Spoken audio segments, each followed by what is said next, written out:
nyaka wawinjre ma ok dana wuone kete ka timo research ni sasa ema wan gi rais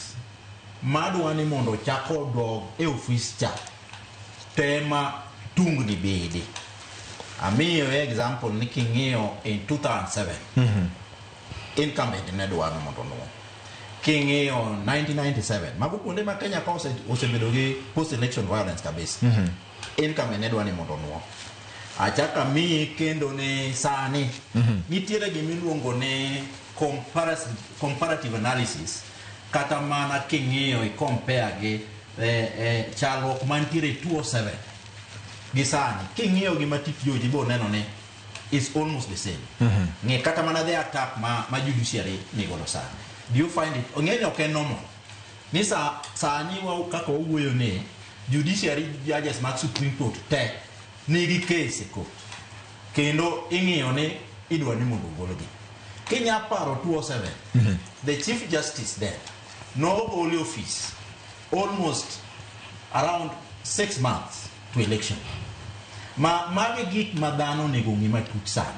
to gima nyalo kwayo omanga gi ne jok ma are also in the civil area kendo legal area en ya gikonjo Kenya protect gimiluongo ne the judiciary inya paro sani kata joji kesame ne wuoye nidhiere repetition e court mapenjore to wadhi election 2026 koso wadhi election 2027 yes mokel gi Willis Otieno mosiek ineno gik makama gin gik ma interest politics need a lot of interest to election is a process mana kaka ose wacho pile